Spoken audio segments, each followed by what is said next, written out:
you and basically posed his 25 years of career in high tech to go and study art and art education, because that was a layer missing in his life. We have Tzachi Diner, which is the best product person, UX person. He did the first position in Waze and a lot more. We have Gidi Smilansky, which is an amazing artist, an Israeli artist, a leader in the art community. He was one of the founders of Alfred, which is a collaborative gallery. We believe in the vision of bringing the art to the people. We know that people want to explore art. We know that people are intimidated by art. And we know how to use advanced technologies of vision recognition to bring the art to you. Thank you.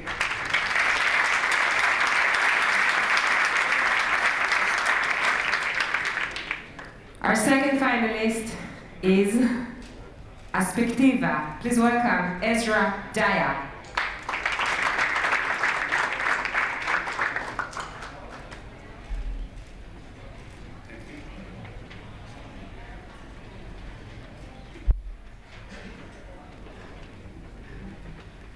Thank you. I'm Ezra Daya, CEO of Aspectiva. Let me show you quick coverage on the company. We have 2 minutes. We analyze masses of travel reviews across the web and turn them into useful and very clear recommendations for travelers to make wise booking decisions. Our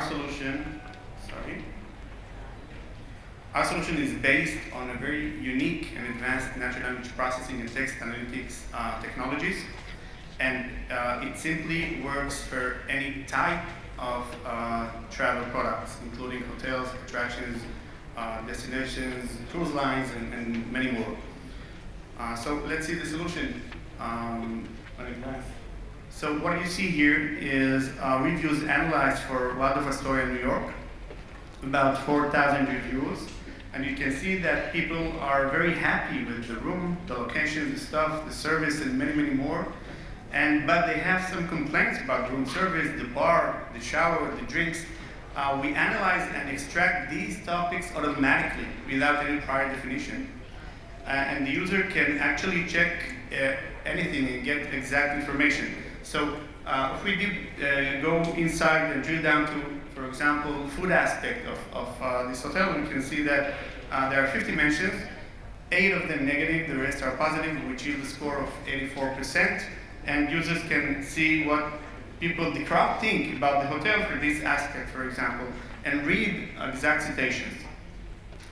Users can check for everything they want, basically. There are hundreds of thousands of aspects discussed about each entity, about each hotel. For example, what people think about the pool area. You get a clear answer with a score for a pool area. Okay, so in this example, most of the mentions are positive and very few are negative, so it's very good. Another capability is to rank all hotels, for this example, in a specific location by any parameter. Again, not defined a priori, so you can get into very deep resolution. For example, if you want to rank hotels in New York City by the view of the Central Park, and you get the exact answer. And we also provide recommendations for any aspect of the user to make a clever booking decision. Thank you very much. Our third finalist would be Itamar from Cool Cousin.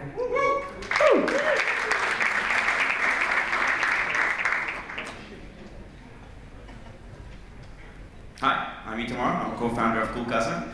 We want to take the best thing there is, traveling, the thing we all yearn for, and make it even better.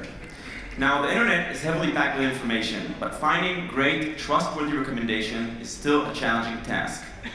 Why is it a challenging task? Because the web is biased. It's hard to differentiate between authentic and fake recommendations. It's hard to trust a recommendation when you don't know the recommender. And everyone is trying to sell you something, and with all that endless information, finding trustworthy recommendation is very, very hard. Now, people are already doing this by their own. They're asking their friends on Facebook what to do in the city they're traveling to. They're looking for cool locals to see where they hang out on Instagram. They share lists and maps on emails, and they actually ask their host on Airbnb what to do in the city. Now, I want to talk to you about our solution, what we do. Now, we're the place for travelers to effortlessly upgrade their trip by finding like-minded locals, getting their advice, and reaching out for advice also when needed. Now, you start by picking a cousin. You can filter through age, taste, budget, anything you can imagine.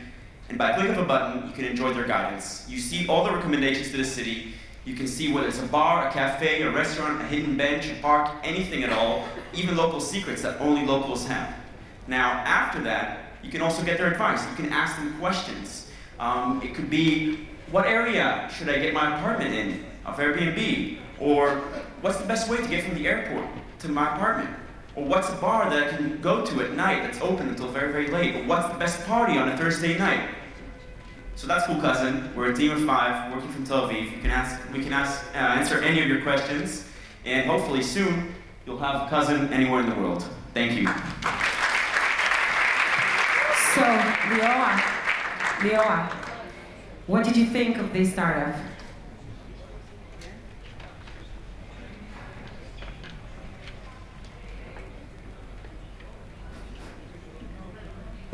Ken, it's working. Okay.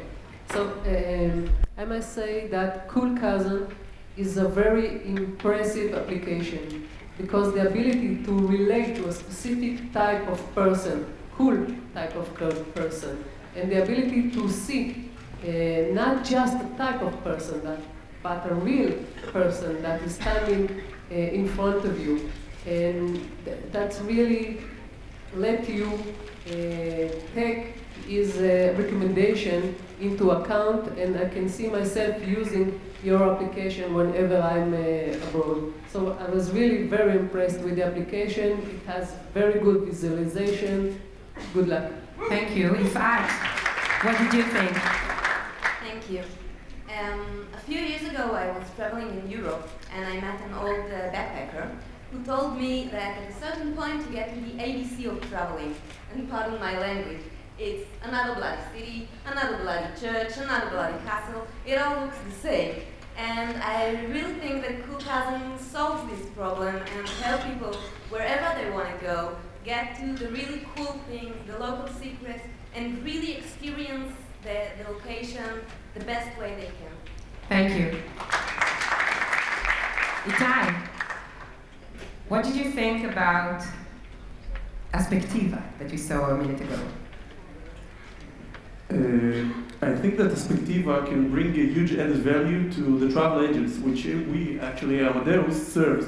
So just try to imagine the travel agent that is been asked by the customer about a hotel, what kind of hotel. So there is so much information out there, and Aspectiva solves this problem which with a relatively very nice way. I mean, all of you just saw. It's very clear what's good, what's not, and really the travel agent can in a minute give a huge added value to the travel agent. So I really like it, and good luck. Eyal, a word from the Academy about the Aspectiva. Well, I think it's a kind of a natural development of the market today. Let's say 5 or 10 years ago, we had recommendations and feedbacks as a big next thing, but now we have so many of them that we have to put some intelligence into it. We still have some other challenges, which I hope Aspectiva will be able to handle, is that we have some biases on these feedbacks, and the natural language processing is quite a big challenge in order to make sense out of these many fake recommendations or recommendations that were deleted and sort out all these biases. But yes, they have a large potential of actually solving this challenge. Thank you. Good luck. Thank you. And Oren, your thoughts about Artbeat, please. So I'm really impressed by the team. The team seems very strong and can stand with the challenges that can have with a business that you need a lot of users and get the artists into the system.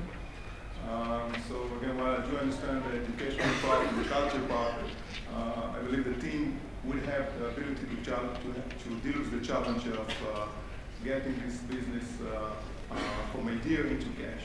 Yeah, and God knows how many challenges they have. Adrian, a word from you about Artbeat, please. First of all, I like the idea of it. I like the idea of making art accessible. On a sort of more technical aspect, I like companies where there is a technical barrier to get over. It's not just an idea, it's not just sort of knowledge aggregation, there's actually some real technology. So visual recognition technology is always a good thing to see. A sort of word of constructive criticism is, I'm not sure they've necessarily identified where their market is. Is it a B2B company? Is it a B2C company? To my mind, what I like about it is that I think it's flexible. I think it could either be straight to the consumer. Do you hear that stuff? or to, I think, for a first stage to other businesses, sell the idea, go to cities and say to cities, we can map your city. How much do you want to pay us for it? Have them bid for it. The cities that pay you the most, you do their cities first. Once you've got yourself a critical mass, you then move forward to go take it B2B and make people B2C and make people pay for it. So I like the flexibility of it as well. I'd like it to be even more flexible. I'd like it to be not just artwork and street art. I'd like it to be performance art. I'd like it to be architecture. I think there's a lot of flexibility in this company. So I think there's a lot of Thank you. Yeah, thank you, Adrian. So our fourth finalist just landed from Holland last night, came especially for this competition. Please welcome from Genius Travel, Henny Frin.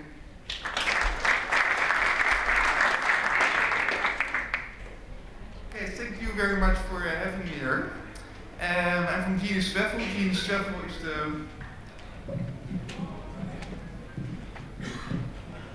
is the first budget first travel search engine. And it started a couple of years from my own frustration. I wanted just to go a weekend away for 150 euros from Amsterdam. And it was really frustrating to find the tickets. And I didn't care that much or to go to Copenhagen or to go to Venice. I just wanted to spend 150 euros. Okay, then I thought, maybe it's because I'm Dutch.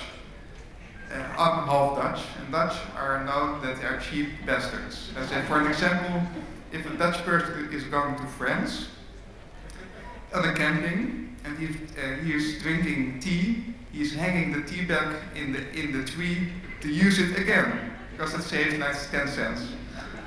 And the other half, I'm Israeli. Israeli are, let's say, known that they are very also on budget and on money. Let's say that's always to say about Jews, they're money focused. So maybe it's me that that budget is very important.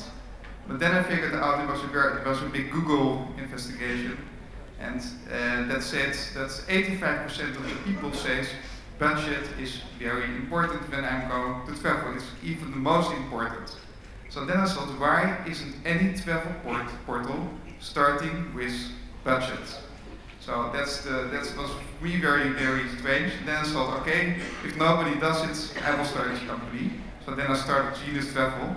We have a short 30 seconds that explains it all. Hey, psst, you-hoo, fancy something different from Benidorm this year?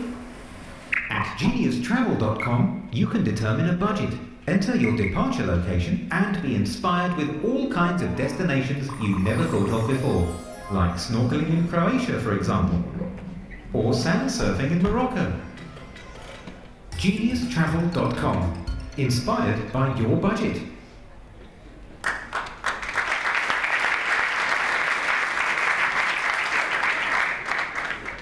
Thank you very much. Now we are with this idea and we have expanded it. Now we also have hotels, you can find by budget. We have car hire, you can find by budget. And in last month we also launched in India because the whole concept works worldwide. And now we are improving the concept and adding more nice added values, like city tips and these kinds of things. And thank you very much. Henry, what did you think about this one? Hi. So first of all, I think, like my colleagues mentioned, there's a lot of information out there. So this obviously makes finding the right information easier.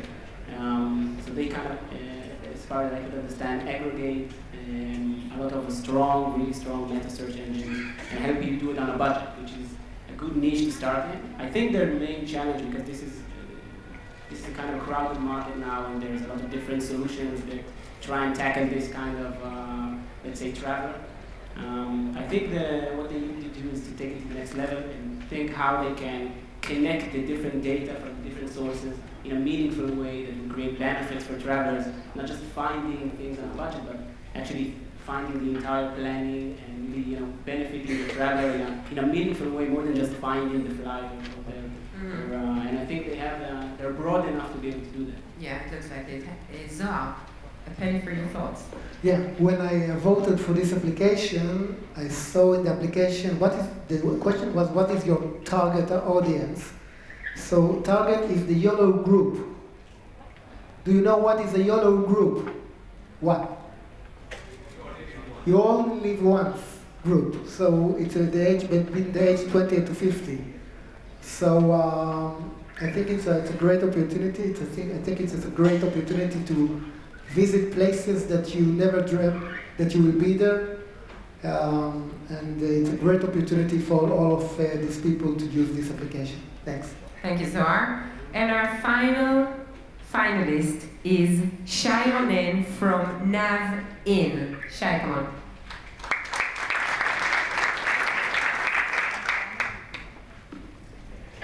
Hi, nice to be here. Lior and Shai from Nav In. And we make navigation work everywhere, indoors and out.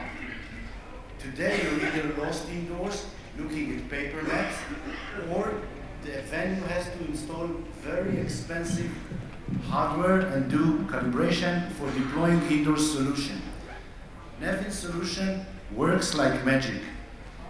You simply get the application, you get turn right, turn left, whether in an airport, hurry for your flight, whether in a municipal building, think of a parent that comes to register his child for the year, etc.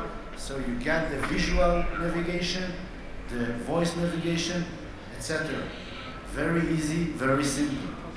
We already have paying customers like hospitals, airports, and universities.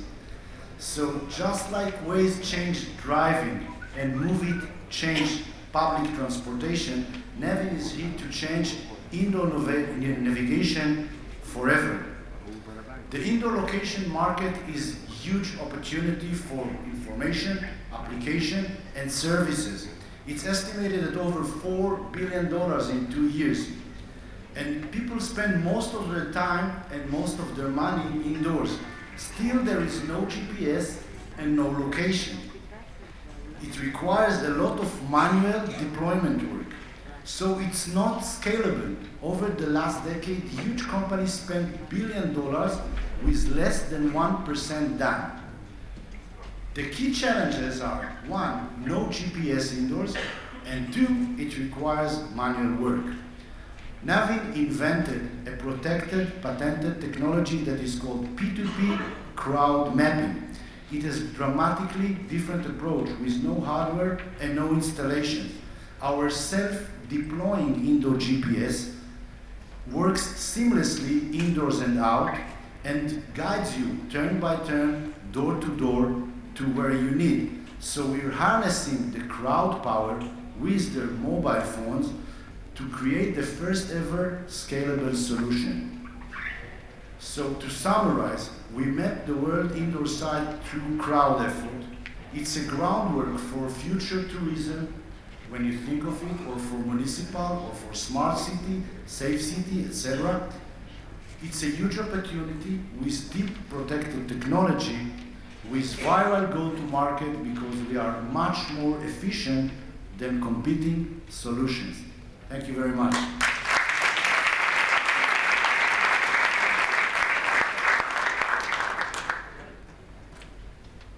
Itai, what did you think about this one? This is really disruptive. I mean, it's the end of beacons. That's what it means. And there is a huge challenge at the airports, for example. The number of passengers in 10 years globally is going to be doubled. So you can imagine that no one is going to really build double the number of airports that currently exist. And airports really need to be more efficient, meaning they need to make sure that the passenger would get as faster as he can to the duty free. And with this technology, it is really possible. It's really great. Thank you, Itai. Henry, final word? Final word. Yeah, so maybe I'll take this opportunity to thank Sharon and the Global City people and everyone for making this event. Thank you. Just because we said it's a final word. Thank you. Okay, so like I mentioned, I think being dependent on beacons, and I'm assuming a lot of us already know what that is a problem. It's tough to scale something like that. And this type of solution definitely helps make something like this happen. I think there are other types of solutions that try to do something like this. The big differentiator will be, and I'm talking to you guys over there, will be the accuracy. Pretty much the accuracy, and obviously they go to market and everything, but the accuracy is the most important thing. Maybe by crowdsourcing it will give you that extra millimeter that you need. Thank you, Henry. Thank you to our panel. I would now like to invite Mr. Asaf Zamir. Look at what a beautiful picture of you we just put on the screen. It's your best day. Come on, Asaf. Asaf will announce the winners of the third, second, and first prizes. Good afternoon, everyone. This event is called Futurism. It'll blow your mind. That was me, that man. 20 years from now, a kind of homage to Back to the Future, the second part, where they go into the future. Now, after an amazing rejuvenation process, I'm here with all of you. Happy to be here. I am probably the only person in the room that is happy that the mayor couldn't make it, and that is happy that the Minister of Tourism couldn't make it. I assure you, both of them are not here, but they're not together anywhere, doing something. They really have true issues and work, and they're doing stuff. And Sharon asked to excuse me from my my uniform, but I like it. This is how I think you should all dress like this. Thank you. Thank you. My sweatshirt says thank you. So now we've reached the last part of this event. Very important event to us. I want to acknowledge Mr. Eitan Schwartz, CEO of Global City TLV, new CEO of Global City TLV. Good luck. And Ms. Sami Israeli, Head of Protocol, for hosting me here, and all of our distinguished guests and participants. This event combines three things that we deal with dearly in our municipality. The first is tourism, the development of tourism, the fact that we want as many tourists as possible to visit Tel Aviv-Yafo. We want the city to be as attractive as it can, as easy and accessible as possible. The second is technology.